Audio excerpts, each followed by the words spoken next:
시청자 여러분 반갑습니다. 플라스틱 이야기 시간이고요. 지난 시간에 이어서 석유수지에 대해서 강의를 하고 이제 석유수지에 대한 내용을 이제 정리를 하려고 합니다. 석유수지는 상당히 종류가 많습니다. 왜냐하면 원료를 쓸 수 있는 거가 상당히 이제 스펙트럼이 넓어갖고 여러 가지 석유수지가 있을 수가 있는데 유기화학적인 측면에서 보면 이제 석유수지를 나눌 때 세 가지 카테고리를 나눕니다. 지방적 석유수지, 그 다음에 방향적 석유수지, 그 다음에 이제 수첨 석유수지 이렇게 나눌 수가 있고요. 그 다음에 이제 화학 구조로 따지면은 카본 5개의 원부 원료로 이제 만들어진 석유수지는 보통 우리가 C5계 석유수지라고 그러고요. 카본 9개로 만들어진 석유수지는 C9 석유수지라고 그러고요. 그 다음에 이제 제일 유명한 거가 이제 DCPD라고 하는 다이사이클로 펜타디엔으로부터 만들어진 수지를 우리들은 DCPD 수지라고 하는데 이 중에서 가장 유명한 거가 바로 이제 DCPD 수지입니다. 또 이러한 DCPD의 수지는 DCPD라고 하는 원료 단독으로도 중합을 해서도 이제 석유수지를 얻을 수가 있지만 보통 이제 지방적 모노머라든지 또는 방향적 모노머하고 공중합을 해서 다양한 스펙트럼의 석유수지를 만들 수가 있어서 어떻게 보면 이제 대표적인 거가 이제 DCPD 수지라고 이제 인지를 하시면 될 것 같습니다. 석유 수지의 이제 특성은 작은 분자량이면서 높은 연화점을 갖고 있습니다. 그래서 이제 한멜트용 점 접착제에 가장 적합한 그런 이제 분자량과 열적 특성을 갖고 있습니다.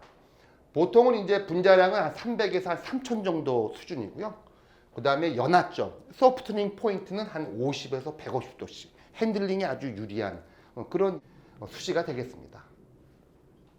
한편 그 석유 수지 같은 경우에서는요, 보통은 이제 더블 본드라든지 그 다음에 이제 방향적 성분들이 포함될 수가 있는데 그런 성분들은 좀 내열성이라든지 내우성이 좀 약합니다. 냄새가 날 수도 있고요. 이러한 석유 수지에서 이제 수소 첨가를 해갖고 이제 더블 본드를 완전히 없앤다든지 방향적 성분들을 제거를 한다 그러면 이제 보통 내열성이라든지 내우성이 우수한 그런 석유 수지를 얻을 수가 있습니다. 그럴 경우에 우리들은 특별히 수소를 첨가한 석유 수지다. 그래서 수첨 석유 수지라고 이제 부르고 있습니다. 화학적으로는 보통 이제 DCPD 수지 같은 경우에서 이제 수소가 첨가된 이제 DCPD 수지를 우리들은 H2DCPD 석유 수지라고 이제 부르고 있습니다. 수소가 첨가된 석유 수지는 역시 내열성이 좋고 내우성도 좋고 그 다음에 냄새도 거의 나지가 않고 색깔도 이제 컬러리스하고 그 다음에 독성도 거의 없습니다.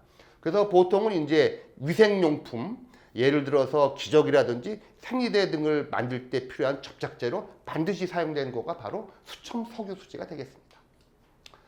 용도는 뭐 앞에서도 얘기했지만은 이제 한멜트형 점 접착제, 그 다음에 접착 테이프에도 사용되고 있고요. 그 다음에 이제 고무 가공제, 도료 잉크 첨가제, 아스팔트 첨가제, 도로 페인트에도 들어가고요. 또 기본적인 이제 폴리머의 이제 물성을 좀 개질하는 베이스 폴리머 개질제 등에 사용하고 있습니다. 국내 제조사로서는 이제 코롱 인더스트리하고 하나 케미칼이 유명하고요.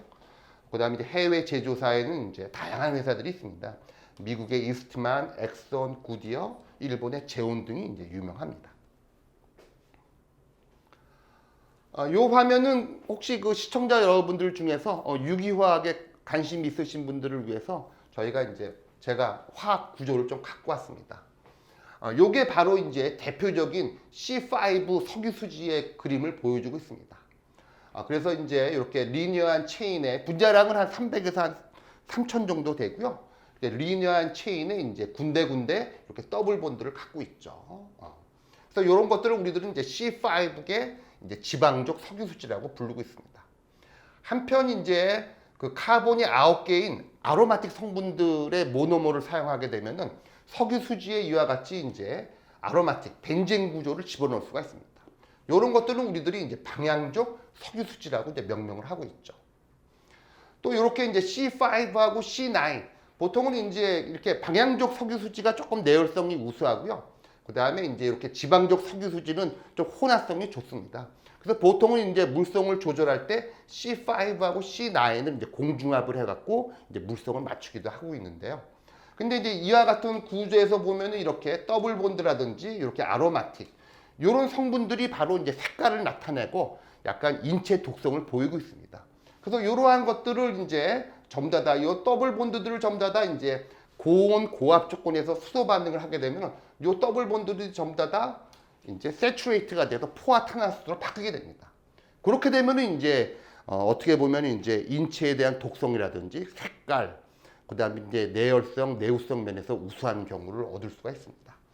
요거는 이제 대표적으로 이제 DCPD계 석유 수지에서 전부 다 이제 더블 본드라든지 아로마틱 구조가 전혀 없는 대표적인 이제 수첨 이제 석유 수지의 일례를 보여주고 있습니다. 석유 수지 중에서 가장 중요한 거는 그래도 이제 DCPD 수지고요. 최근에 이제 이 석유 수지를 만드는 제조사에서는 대부분이 다 이제 물성이 좋은 수첨 DCPD계 석유 수지를 타겟으로 연구 개발을 많이 하고 있습니다.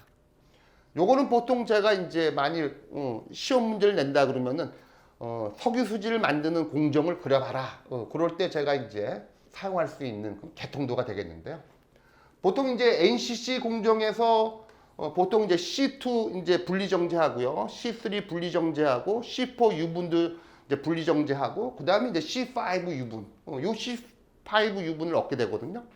요 C5 유분들 중에서 이제 카본 5개인 요런 구조의 이제 물질을 얻을 수가 있습니다. 요거는 바로 이제 사이클로펜타디엔이고요. 이제 카본이 5개이면서 디엔 구조, 더블 본드를 2개 갖고 있습니다. 요 사이클로펜타디엔, CPD는 일양화, 다이머라이제이션을 하게 되면 요런 구조가 얻게 되는데 요게 바로 DCPD가 되겠습니다. DCPD는 바로 다이사이클로펜타디엔의 약자고요. 요거는 바로 이제 C5로부터 요런 물질이 되는데 요거는 이제 요 C5가 일양화됐기 때문에 C10이 되는 거고요. 요거는 이제 더블 본드가 요렇게 이제 2개가 존재하게 됩니다. 요런 더블 본드들은 이제 열이라든지 촉매에 의해서 이제 중합이 이제 가능합니다. 그래서 이제 요 DCPD 자체만으로도 이제 중합을 해갖고 DCPD계 석유 수지를 얻을 수가 있지만 보통은 이제 더블 본드를 갖고 있는 다양한 알파 올레핀, 주로 이제 카본이 3개부터 카본 한 20개 정도의 다양한 알파 올레핀하고 이제 공중합을 해서 보통 석유 수지를 만들고 있습니다. 요거 같은 경우는 이제 카본이 6개인 원 헥센을 보여주고 있는데요. 그래서 이제 DCPD하고 원 헥센을 이제 열 중합이라든지 또는 촉매 중합에 의해서 요런 이제 수지를 만들 수가 있습니다. 요런 구조는 바로 이제 우리가 DCPD 석유 수지라고 명명하고요. 요런 또 DCPD 이런 석유 수지는 어쩔 수 없이 이제 더블 본드를 함유하게 되는데 요런 더블 본드들 같은 경우에서는 이제 고온 고압 조건에서 하이드로게네이션을 시키게 되면 요 더블 본드가 전부 다 사라집니다. 이렇게 된 수지를 우리들은 수첨 석유 수지 또는 H2 DCPD 석유 수지라고 명명합니다. 이상.